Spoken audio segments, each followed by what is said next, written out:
Hey, what's going on, guys? Welcome to Pillow Talk with Dr. Boyce and Dr. Alicia Watkins. My name is Dr. Boyce Watkins, and we're actually on the road. We're not actually against our pillows. How you doing today, babe? I'm doing well. We had a road trip. How you Yeah, feel? You driving? I feel good. I feel good. I had a good time. It was a nice trip. And Are you okay? So we took a I'm trip. choking. I'm Are you choking. choking? Grab Yeah, some let me get some coffee. coffee. Go ahead. We on a road trip, taking our oldest back to college. Yes, He's been home college. for 2 weeks. Yeah. Oh, that's always an adventure. I mean, only college freshmen will like pack their clothes in big garbage bags. It was like, I think he packed like all his dirty clothes and clean clothes were all in one bag. How many of y'all out here? How many people listening? How many people listening have kids that you've had to haul off to college? Give me a yes if you've heard or if you have any kids taken off to college. Also, give us a yes in the chat if you can hear us. Let us know you can hear us okay because we're on the road and when we're driving, we're always kind of concerned that the audio isn't going through okay. So, can you guys hear us okay? Give us a yes if you can hear us okay. Um, Somebody says, "Isn't he married to a white woman?" Oh, Kendrick Lamar. I don't know. Kendrick Lamar's not married to a white woman. I No don't. way. I don't even know if that's true, but I doubt it. You know what? I let's not talk about who he's married to. Let's talk about that album. Why not? I'm gonna look that up. Okay, Google it. Google it on your phone. Well, I can't because I got you told me to put the lyrics up. Oh, but you can't pull up on another screen. All right, I'm gonna put it up on the screen. Okay, so we're gonna look into that. We're going to. So somebody said no, he's not. Oh, but you know what? On his album, he talked about sleeping with white women. Remember? He kept saying, "Yeah, I F the white blank." Yeah. It was that. What you think about? First of all, we had to listen to it. We listened to that entire album for 5 hours straight. Well, our 19-year-old insisted that we listen to Kendrick, and I don't. I wasn't really mad at it. I wasn't mad that he insisted that we hear it because I was appreciative of the idea that he's at 19 and he wants us to listen to something that's actually thoughtful. You Yeah, know, yeah. say what you want about Kendrick Lamar, but two things you can't say is you can't say he's not an artist, and you can't say that he's not intelligent. What are you talking about? Kendrick went deep down in his soul when he made this album. He did. He did. He's an intellect, and Yeah. he's also spiritual. He's connected to art, and I was impressed. I was impressed with what he did, and I think that to be where I'm at, where you saw literally watched hip hop crumble and turn into garbage and turn into like this mumbling crap that people do. It was beautiful to watch Kendrick literally schooling MCs, like schooling the other rappers. Like, no, this is what a real rapper sounds like. This is what an intelligent artist sounds like. So shout out to Kendrick Lamar. Yeah, he put like I think he put some of his personal story into it in a way where it's just very relatable and I can't help but to wonder like did he tell people he was writing songs about them and his family? I don't know. He's like, "Hey auntie, I'm writing a song about you." Like Yeah. I don't know, but he hit on some hot topics. Yeah, yeah, yeah. And actually, as we move on, could y'all do us a favor real quick and hit the thumbs up button? Thumbs up, share, subscribe if you haven't done it yet. You're listening to Pillow Talk with Dr. Boyce and Dr. Alicia Watkins. As you know, my wife is a licensed therapist and a full professor of social work. I'm a professor of finance. That's what my doctorate's in. And so we are big believers in drama free lifestyles. That's drama free finances, drama free relationships. Get rid of the drama, but you got to do that by dealing with the trauma. So the reason that we're talking about Kendrick Lamar today is because as our 19-year-old forced us to listen to his album, and he played it the entire drive from Chicago and we had to drive back to Chicago because we're going to be in Chicago tomorrow for our event tomorrow, which I'm excited about. And we'll talk about that later. But you can go to boyceandalicia.com if you want to come see us.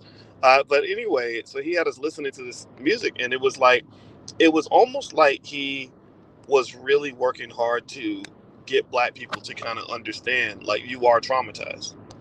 Yeah, What do you think? yeah, and I think he worked through some of his own issues by putting out this album. It's something really therapeutic about the creative process. It can be in any form. It could be poetry. It could be rap music, which is a form of poetry. It could be visual arts. It could be music, whatever it is, like dance. Some people put all of their emotions out on dance. Like, that's therapeutic. Just getting it all out because we walk around and we hold things inside so much. There's always. It's just really healthy to find avenues to release all of that. Yeah, well, he was releasing a lot. Like that first video that I saw, like you guys can see it on the screen, where he, Oof. where he did all those. I guess he kind of shapeshifted, did those deep fakes, and you saw Nipsey Hussle and Kanye West and just Kobe Bryant and just these black men who've all had these different experiences, and it was very West Coast, and he was even wearing kind of like the handkerchief like a gang member, but it was very West Coast, where it was like, no, this is what a lot of black men that he's connected to have gone through. Kobe obviously didn't just die young, but he went through a situation where he was, accused of rape and not charged, not arrested, none of that, but still treated like a rapist. Nipsey Hussle, who was killed by another black man, I think in the same, like another Crip. I don't know. I'm not 100% sure about that, but kind of messed up. And I knew Nipsey. Like Nipsey and I were connected through the Tulsa Real Estate Fund. Nipsey actually inspired me to invest in Jay's fund. When Nipsey, when Jay announced it, Nipsey got in the thread and said, "This is epic, man. I'm going to invest $10,000." So I went and invested. I said, "Oh, well, you know what? You're investing 10,000. I got you. I got 10 on it too." And so we invested, and now you have the Black House.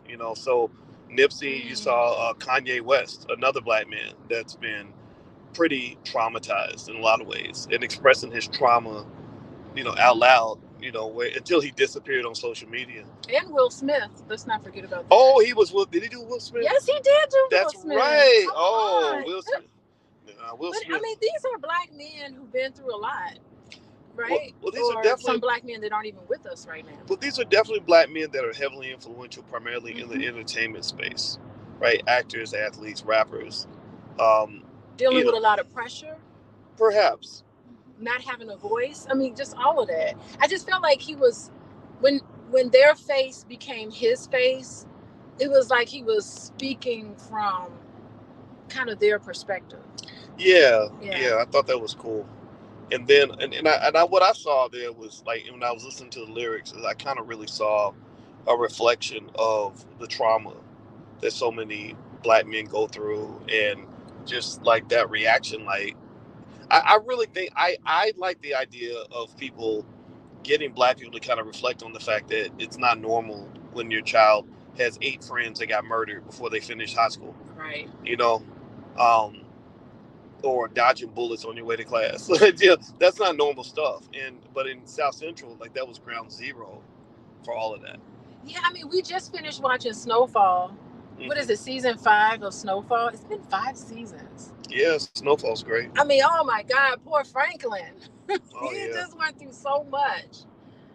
But it was kind of nice in Snowfall how some of the main characters kind of woke up to the craziness that was going on. It was like, I gotta get out of this. Like, I'm better than this,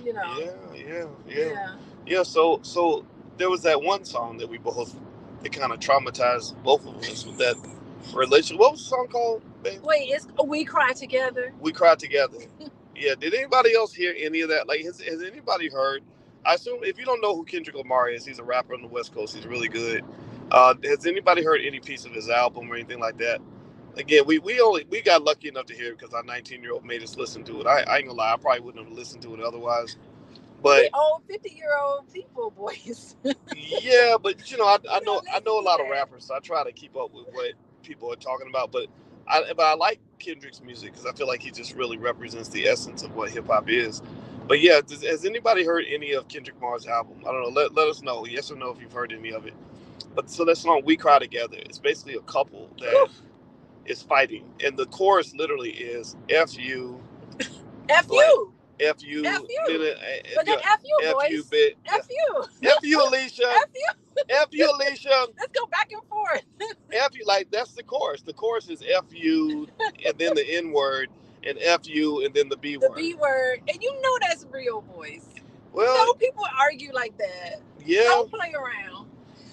couples who, and I hate to say this, like couples who like really love each other and they just don't have the skills. You know they get into that. Yeah, they do. They do. I get it, right? I understand it, right? I don't know. Give me a yes or no. Has anybody else ever had a crazy fight in a relationship and where you're like, how did I get here? Like, how did this happen? Like, how did I feel so, I'm looking real stupid right now because I'm yelling and screaming with this other person and people are watching and I don't know if anybody else ever felt that way, but it's almost embarrassing to me. Well, I don't know if people would have that type of interaction if someone else was around. That's like a fight you have, nobody else is around, you just let it all out.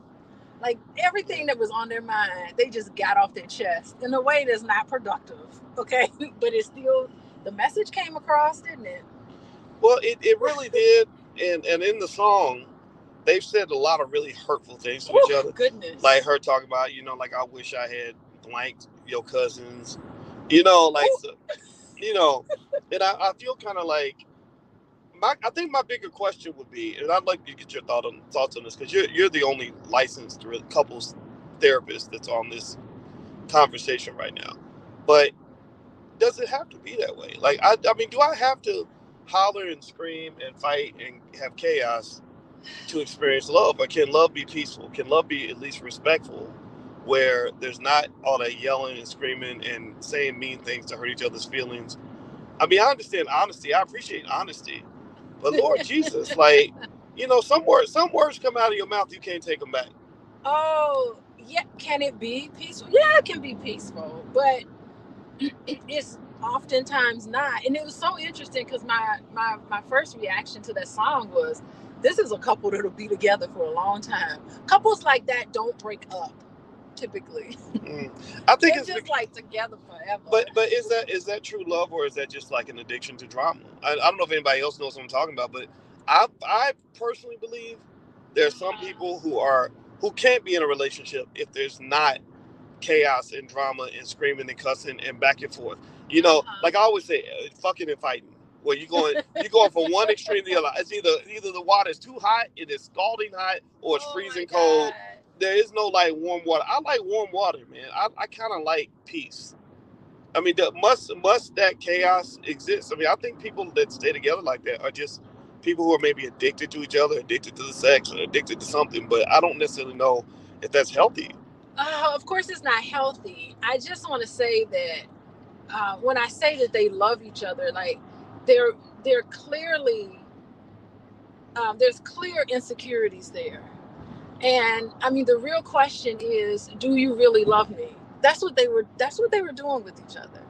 That's what I picked out. In that song. Yes, in that song. It's like, do you really love me? Are you really going to be committed to me? Do you really, can I trust you?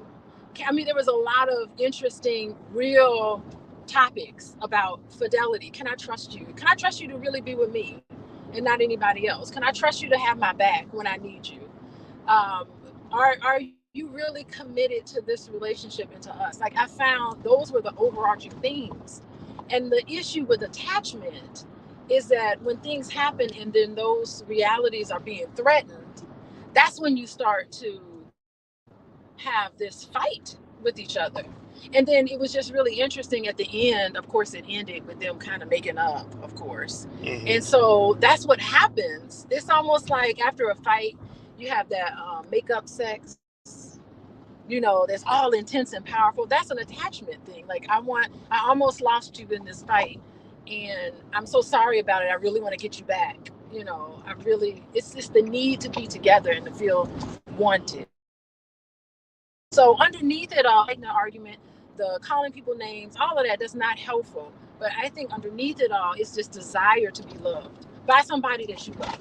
Well, what it definitely reminds me of is when they talk about how there's a thin line between love and hate.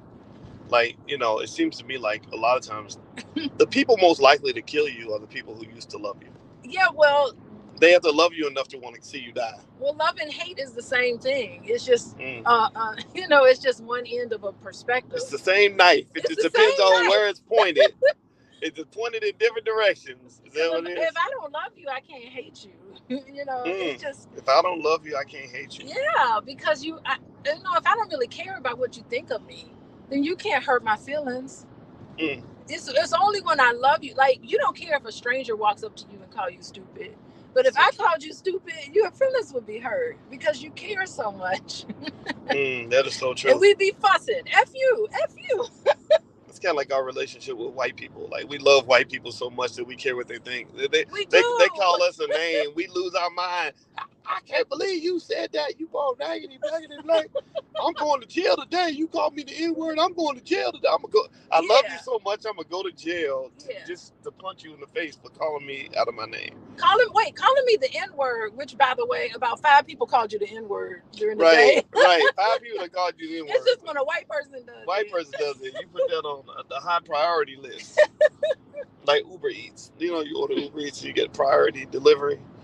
Oh my God, that is so true. Oh my God. Oh, by the way, everybody, let us know. Give me a yes to let us know you can still hear us. Okay, you're listening to Pillow Talk with Dr. Boyce and Dr. Alicia Watkins. We're on the road. We're actually driving back to Chicago.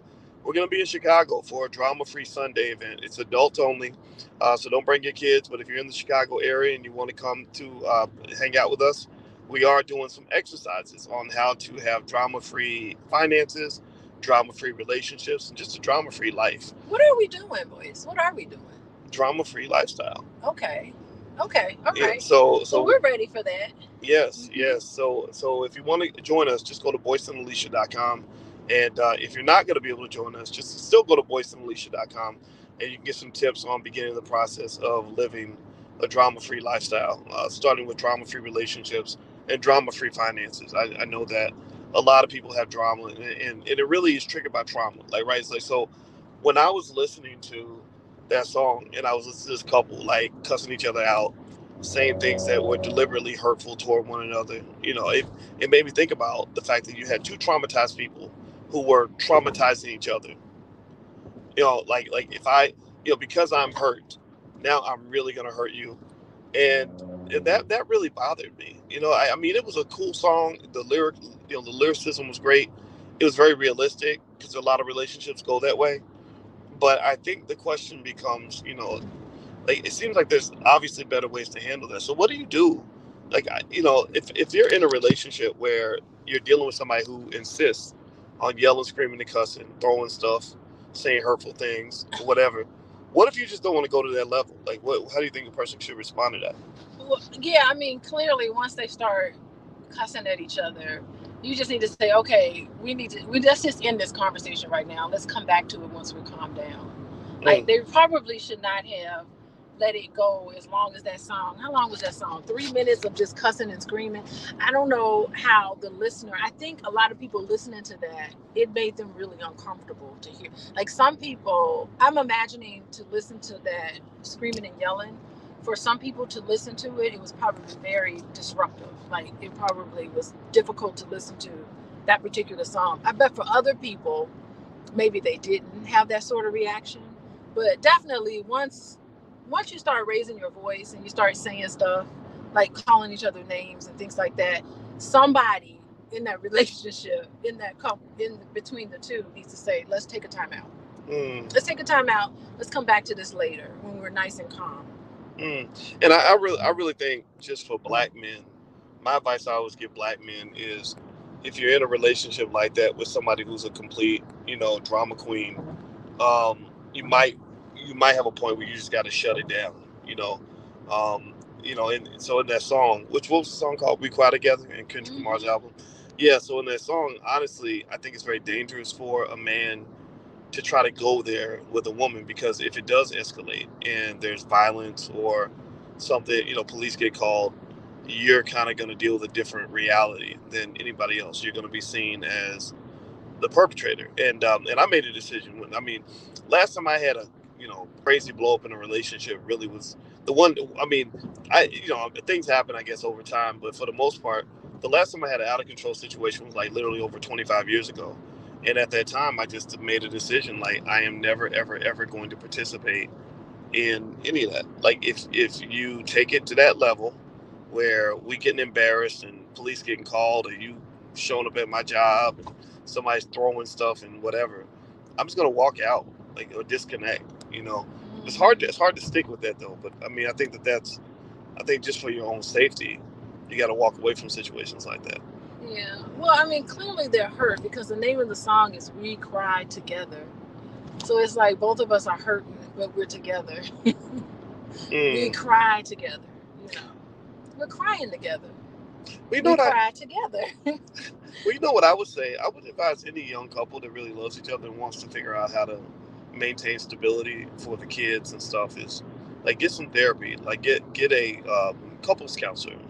You know, get a couple that can mentor you, that you know, or person that you can really call when times get really hard. I personally think that that's a good strategy, because I think you can express yourself without having to raise your voice and act a fool. What do you think? Well, of course you can, but again, it's tough. It's tough to stay calm, especially with someone saying things that's kind of getting you going. You know, I mean, the things they said to each other, it's hard to be calm. I mean, she talked about the size of his, you know what? Yeah. Like, how do you be calm? Like, it's difficult. So you got to give yourself some grace. You know, if you lose it for a second, you got to be able to pull yourself back together. I mean, the things they said to each other, golly. You know, my theory is that there's that book called The Four Agreements, and I don't remember all the agreements, but I remember one of them was like, don't take anything personally. Ooh, if only. And I know that's hard to do. It is hard to do, and I don't do it in my own life, but but really, I publicly proclaim it. Like, that's one of my goals, is to learn how to not take things personally. Oh, and I think that we take things personally because we have insecurities. So if you ping at somebody's insecurity or you point at their weak spot, it's easy for them to get defensive or to get upset and get angry. It's hard for them to remember, like, okay, you know, she's just in a bad mood today. That's why she said that thing. Or he's just having a hard time with his wife. That's why he cussed at me like that. You know? But I almost feel like not taking things personally, oh my goodness, allows you to elevate. I don't know. We're human beings. How can we not take certain things personally? Like, oh, gee, I mean, that's really tough. I think once you learn that something is a sensitive topic for another person, then you gotta love them enough to respect that and not say this is a sensitive topic, so I'm gonna keep drilling in on this one topic until you know you're gonna keep. You know, I think, you know, if you start to learn that there's a topic that's real sensitive to your partner, you should try to stay away from it or try to approach it in a different way where it doesn't unveil their insecurities. Yeah, like, so going back to that song, we Cry Together on Kendrick Lamar's album, it would seem to me that after the fight is over and after you're back to, you know, sleeping together, whatever, you literally both have to have an ability to put it all behind you and forget that whole argument happened. Which I see a lot of couples that can't do that. Like so I can see the man saying, "Wait, did you really mean what you said about my penis being small?" And so at that point, she's stuck. Either she has to, if she was telling her truth, she either has to lie or she has to explain why she does feel that he has an inferior penis. Either one of those outcomes are bad, unless she was just flat out making things up. She could have been. I mean, sometimes when you're hurt, you say things to try to hurt the other person. But maybe it's just what people do. But what if it really is small? I mean, what are you gonna do about it? You can't change it. Right. So to me, when you let that Pandora's box out like that, yeah, you planted a seed that may never go away. Yeah, you say things you can't take back, but I think the relationship could still last. Yeah. Between this, by the way, who is Taylor Page? Like, oh, the lady on the song. The lady on the song. I mean, she was good. She did a great job. Like, I felt like that was a real argument, and it was something about the way she was screaming. It's like her voice got hoarse. You know, I don't know how many takes they did when they did that song, but it just seemed like, oh my God, she was really crying. Like, I don't know if she's an actress or what she is. I'm gonna look her up because she killed it on that song. It was very convincing. That song made me feel that song made me want to argue. Made me want to fight somebody. I want to fight you, Boyce. Well, you know what I believe? You know, one of my little theories, again, I'm not a You're the licensed therapist. I'm not. But let me throw a theory out there, and I think this is Uncle Boyce talking. I believe that people have things that they're upset about, things they want to have heard, and they want to have those things heard in a way that where there's no pushback at that time. They just want to vent, let it out, scream and holler. I think that's why girls turn to their girlfriends so they can scream it. They can preach to the choir, and they're gonna get is yes, girl, it's not your fault, or oh no, he didn't. They don't want to hear like, well, maybe it's your fault because blah blah blah, or maybe you did this wrong and that's why he cheated, or blah blah blah. Right? Like they don't want to hear that. They just want to hear. They just want to hear their voice heard, and that's it, right? Yeah. And I think that it's okay to want that, right? And really, so I would almost say a great gift to give to a partner is to try to create a space like where you give them that opportunity to just vent about you, vent about the world. Like you always say, shake their fist at the air, and just shut up. Like just listen. Just shut up and listen. Don't talk back. Don't give your perspective and how you're hurt too, and whatever. Like don't push the ball back. Like let them dribble the ball in their court. And I would personally say, I think that makes you valued in that person's space.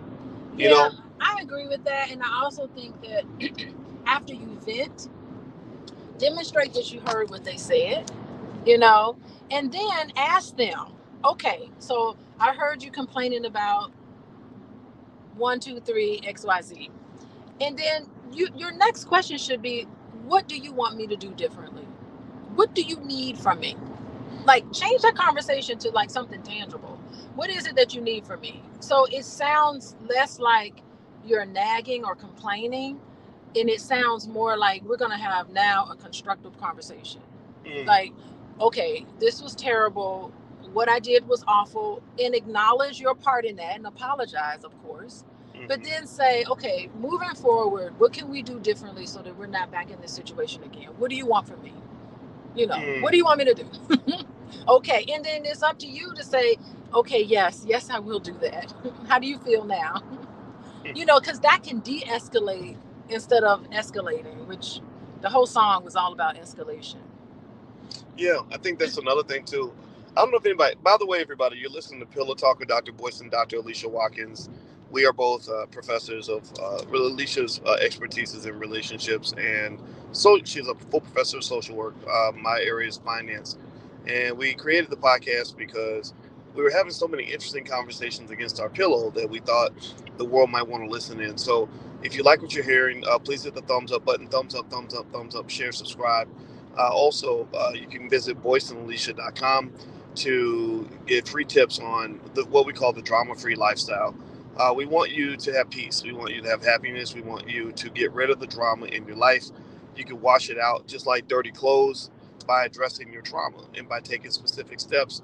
There's too much drama in our community, and it ain't right. We shouldn't have to go through all this.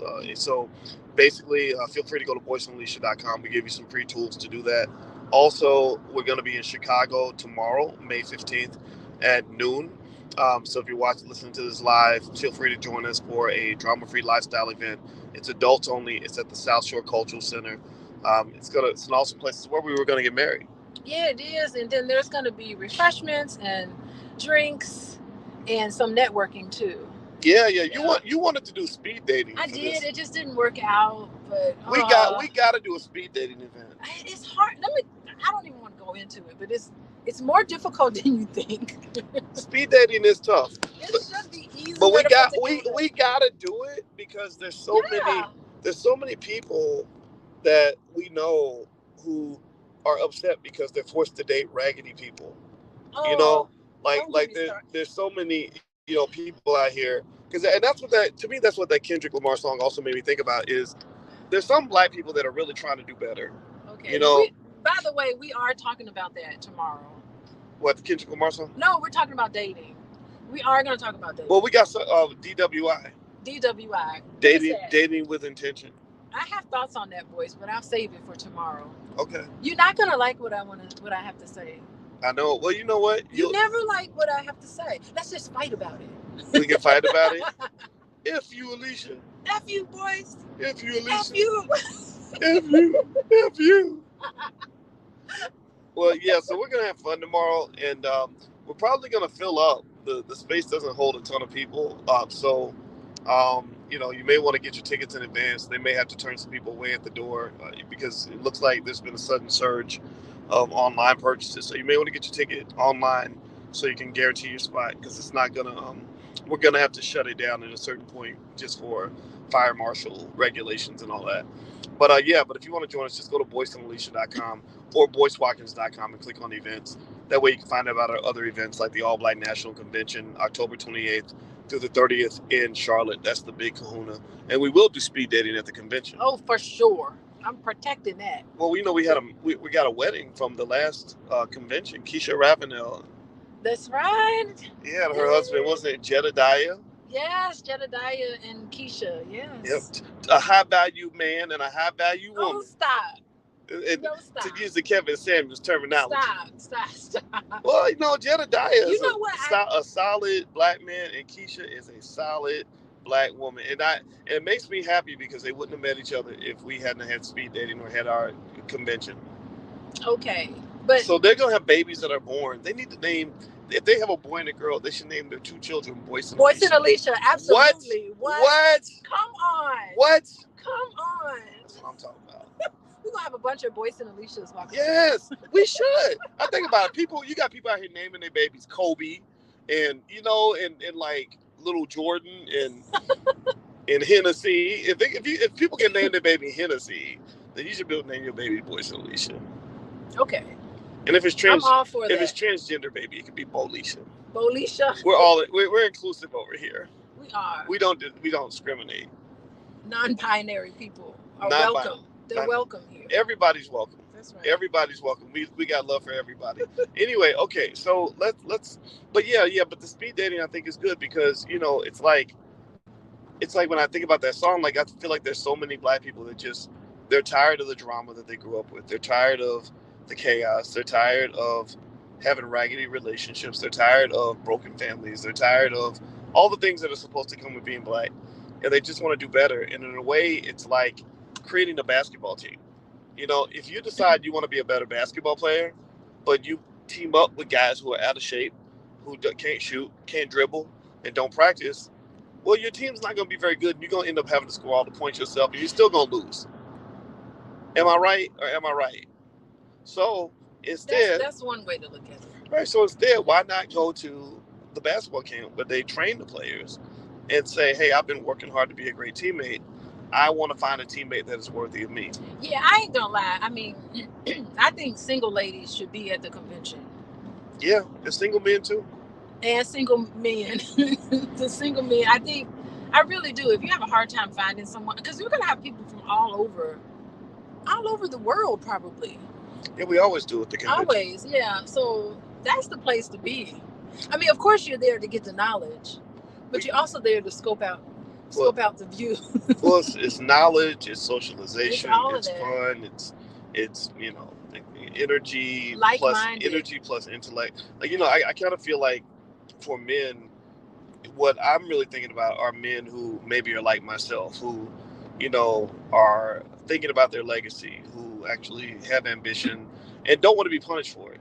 Like I get tired of seeing smart guys getting passed over for thugs or women chasing bad boys. I had a conversation with a young lady I know who she came up close to 30 and she 2 kids, and stuff like that. And she says, now I think I realize chasing the bad boys is not a good option for me. I want to get a decent guy.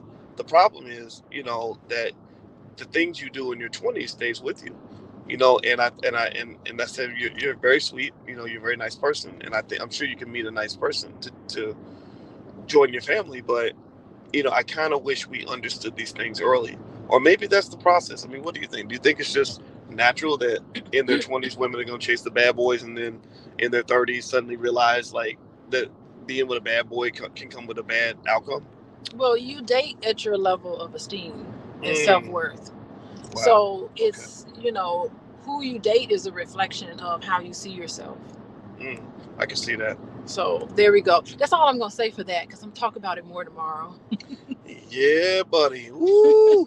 Yeah, that self-esteem piece is a big one, and I feel like if you're missing that validation from either parent, that can really affect your self-worth. But just because you didn't get that validation from a parent doesn't mean you can't get it. Like, there's other ways to get it. You can parent yourself at a certain point. Like, when you get to a certain age, you're not a child anymore, you're an adult. You have the mental capacity to program yourself to see yourself in the way, whatever you consciously want to do, you can program yourself to see yourself in that way, in those shoes, whatever lifestyle, whatever you want. You're the magical creator. Everything around you is all because of you. You're the magical creator. You're the magical creator of everything. You manifest everything. You can't not manifest everything. Okay. I hear that. It's impossible. I hear that. It's your fault. Whatever's going on, that's going to be my next. My fault. That might be my next Instagram post. What? Whatever you're going through is your fault. Dang, okay, that's kind of harsh. It's your fault. Stop blaming everybody else. It's not like people to be like, well, I could have done it if such and such and such and such. It's like, or if this person had, if my Uncle Louis hadn't have done blah, blah, blah, if he'd have turned in the paperwork. It's you. Well, I do think. On some level, it's you. Well, I think that there's something to be said about personal responsibility being very empowering. Like, I put up a post actually on my Instagram. My Instagram is The Real Boyce Watkins, if anybody wants to follow. And I put up a post where basically it was a study about learned helplessness. Yeah. And they were saying that people can learn how to be helpless. Like, you can train them to believe that there's nothing they can do, even if there is something they can do. So you can put a solution right in front of them and they'll be like, I can't do nothing. Oh my God. And isn't that true with some Black people? Like, it's like our brains have been trained to think that we can't do certain things. That's heavy. That's so heavy. Caught up into. And it takes some conscious behavior in order to snap out of that and retrain yourself. Yeah.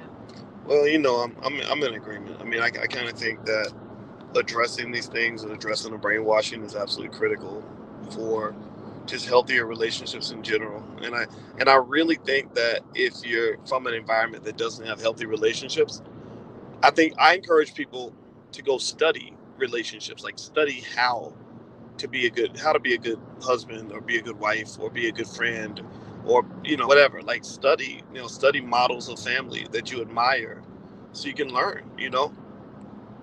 Yeah, I mean, I like the study part, and I do like having the skills and the values that come along with that, but you got to practice. You don't put it into action, and be easy on yourself, because I think, like, while you're practicing some of these things, you're gonna mess up. Right, absolutely. And so the compassion piece is so important. It's like, oh, dude, I'm trying here. Okay, I messed up. I'm gonna do better this time. Like, don't let it be beneath you that you shouldn't be in a position to be apologetic when you've done something wrong. Like, see yourself, acknowledge some parts in which you have played a part and why things didn't go the way it should, and then work on changing it. It's not beneath you. It's not out of your reach. You see, and what I think about when I hear us have a conversation like this is that everybody ain't equally enlightened. Some people aren't that smart, So I almost feel, I'm not saying that there's something wrong with them. I'm just gonna say, look at how much thought we put into addressing the subconscious mind and the brainwashing and forming new habits and all that. Some people just don't for some people, they would think this was an uppity conversation. So I think that's why it's important to be thoughtful about who you choose to spend your time with, who you choose to procreate with, and all that. Because I can't imagine, I'm gonna tell you what made me think about this. I had a conversation with a friend of mine who introduced me to her new boyfriend. And I'm not gonna lie, my friend I know she's very smart, but her boyfriend wasn't. And I could pick up on it. He was talking my ear off, and she was embarrassed, I think, because she knows that he was talking because he was excited to meet me and everything else, but he was literally talking my ear off.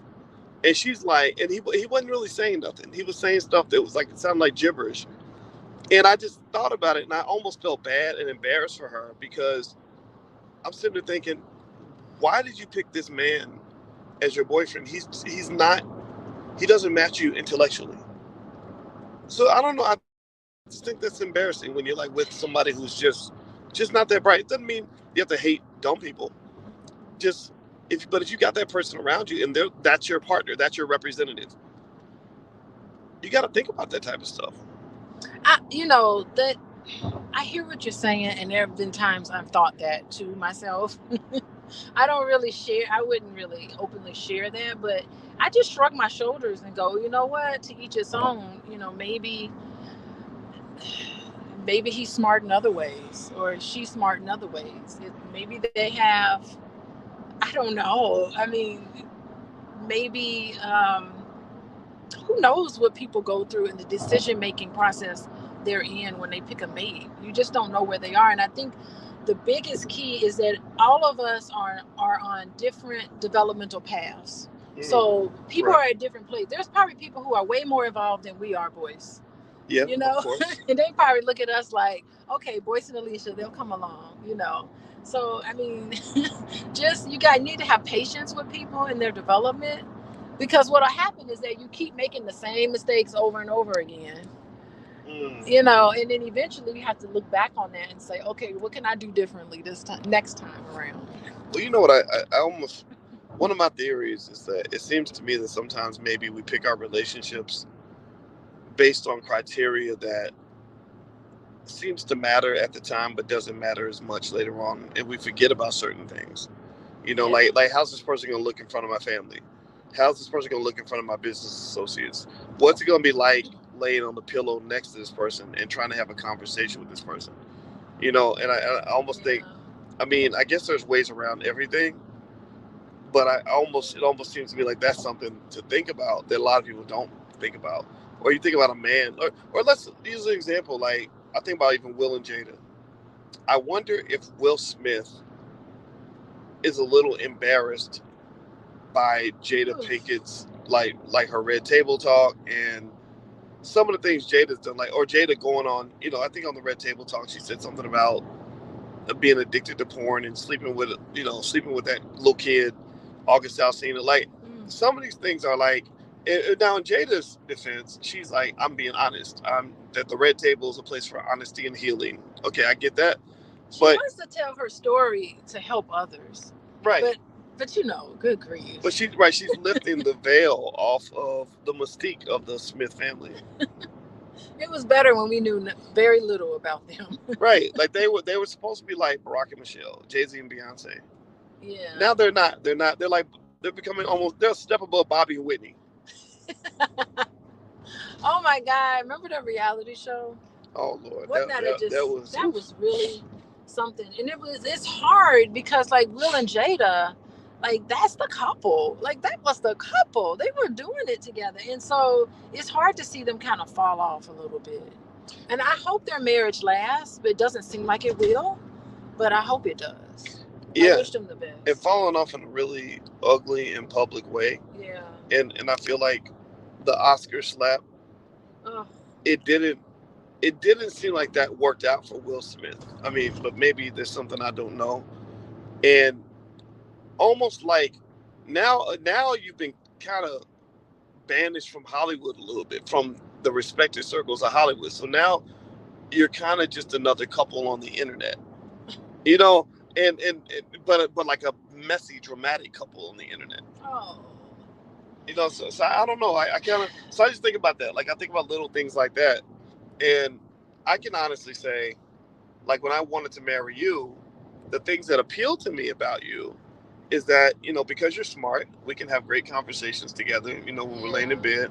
The second thing was, I knew you wouldn't embarrass me in front of other people. Like, I know that if you came on my podcast, you would be like, duh, duh, duh. You know what I mean? Like, you would say some intelligence. You have something to offer because you're a scholar. Well, I appreciate that. Yeah, I knew I could introduce you to my friends, and you would greet them with that big, beautiful smile and be very friendly. And you don't just have intellectual skills. You also have a lot of social skills. You know, like you're a social butterfly, right? So I could have a dinner party and everyone would say, "Oh, your wife is so amazing." Like I think men want that, you know, and actually, and this is you can tell me how you feel about this, but it's really kind of a defense of Kevin Samuels because I think Kevin actually kind of said that you want when you are a man that's trying to protect something, you want a woman that you can present to the world that's going to honor and respect that. She's not going to embarrass the family.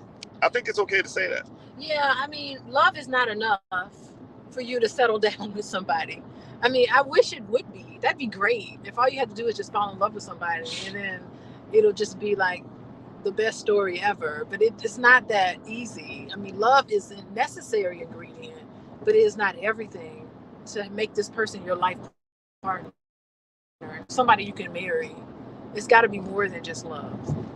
Yeah, believe it or not. like I think that if, for example, I would be very uncomfortable if you were on a red table talking about some of the stuff Jada talks about, you know. But I don't have any stories like that. I'd have to conjure them up. Right.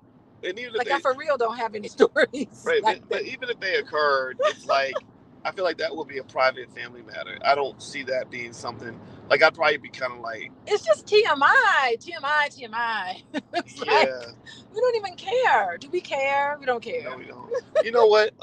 Michael Bivins from Bell Biv DeVoe, he came on my podcast one time years ago, and he said something. I remember where he said that you know he's Mr. like he's real good with images, and because you know he was the mastermind behind the whole BBD concept, which I thought was brilliant. Yes, it was. Because to be honest, like. It was like, okay, you had Trez Vant, who could be a great solo artist. You had Johnny Gill, great solo artist. Bobby Brown, great solo artist. The other three, it's like, okay, we can scrap these three ingredients together and try to make a meal. And you know what I mean? A good meal. They came together and became more talented than all of them. Yes. You know, like I love that. I thought that was so brilliant because they kind of knew they didn't have it.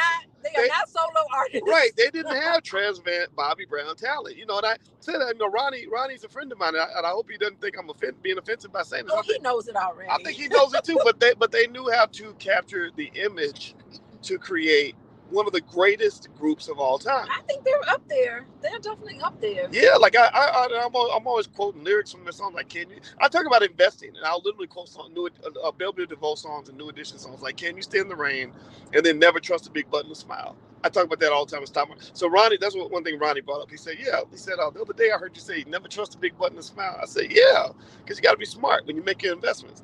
But anyway, so here's the point. Here's my New Edition point. You ready? Okay. What's the point? All right, so I remember Michael Bivins said, basically, he was talking about when you're going on social media or whatever, you know, like, people like the authenticity, but only so much. Like, they don't really want to see you with no makeup on, looking raggedy, at your absolute worst moment. They don't want to see that. They want to see you in all your glory. So you can give them, like, a glimpse. Yeah. You know, like a little bit. Okay, here's behind the scenes, da-da-da-da. But don't give them, like, your most rough, raggedy, and raw side of who you are. Because I don't think people really want to see all of that. Yeah, a little mysterious. You know, be mysterious. Like, you know how Prince was? That's how Prince was so appealing. Because you never knew what was Prince doing. Why won't he wear blue jeans? It's like, what's going on with him? And then why is he wearing panties and high heels and stockings with the booty out? Right? He's got blouses. But she thinks Prince was masculine. Prince is very masculine. Okay. By the way. Okay. But I mean, let's believe that with the booty out, the booty draws. But go ahead. But I mean, even Michael Jackson. I mean, we got to see a little bit of his life, but we were waiting for it. Like, he's just so. I don't know. That's how you become superstars. Oh, Michael Jackson was the man. We couldn't get enough of him, and he always left us wanting more. That's what it is. Leave us wanting more, like Prince and Michael Jackson. Shout out to Michael Jackson and Prince. Ashe. Do you know what you talking about? Ashe. Do you know that Michael Jackson and Prince had dinner together one time? The story goes. This is how the story goes. And they sat down, and Prince did not say one word. That's right. At the dinner table. That's right, because they were rivals. They had to have been. I mean, that's the 80s. And then Weird Al Yankovic said that he went to the Grammys in the 80s, and Prince was in his role, and somebody passed down a note to him that said, "Please do not speak to Prince." And so, man. Yeah, so Weird Al Yankovic wrote a little note, and he said, "Please tell Prince, do not speak to me." But it don't sound right. It don't sound right unless you say it first. I think that was so funny. Well, shout out to Prince, what was so great was that both of those guys were activists. Yes, they were, and I like how Prince. He was an activist and he gave a lot of money. Every place where he gave a concert tour, he was so generous with his money that he would like assign seats to, I don't know, the local homeless shelter can come and have free tickets to all of his concerts in every city he was in. And he donated a lot of money. What I loved about it is that a lot of people didn't even know. He didn't do it to broadcast, I'm donating all this money. Like he did a lot of it and no one knew much about how he did his. Wasn't that from his religion? I thought wasn't he Jehovah's Witness, a 7-day Adventist or something? And they're not supposed to brag about stuff like that. It depends on the era. I think maybe later on in his life he went back to Jehovah. Oh, did he?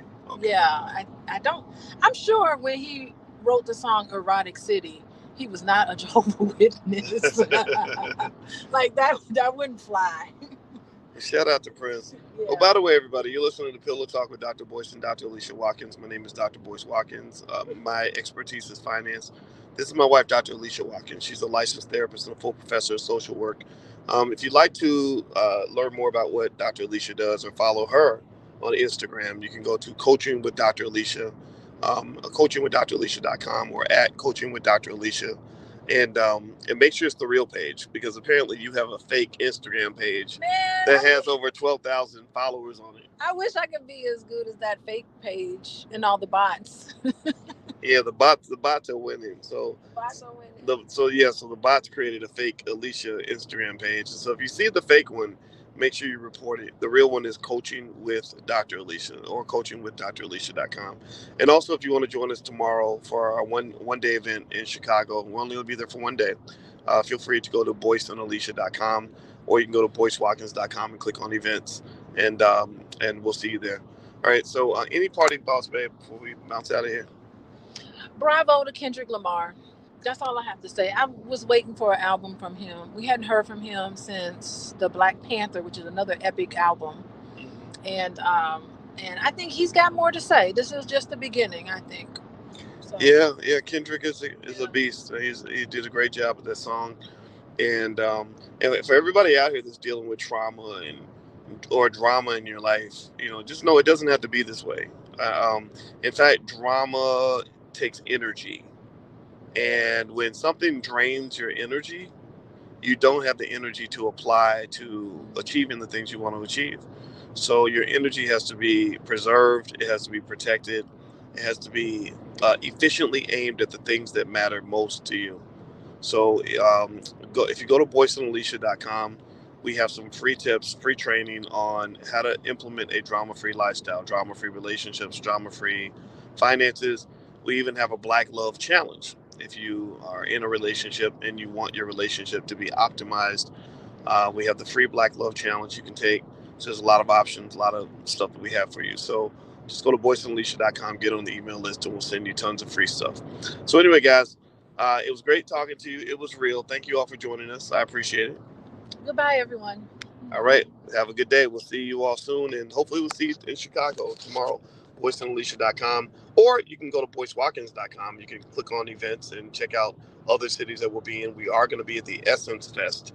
So for 3 days, I'm going to be in New Orleans, right next door to the Essence Fest, doing all kinds of stuff. We're going to do speed dating and deep dive financial training on real estate, how to start a business, how to build your wealth, all kinds of stuff. So feel free to go to boycewatkins.com, click on events, and you can see what we're doing in New Orleans. And then, of course, there's the convention at the end of October in Charlotte. So be there, be square, mark it on your calendar. All right, guys, have a good night. Hit the thumbs up button, thumbs up, share, subscribe. We will talk to you soon. Love you. Peace.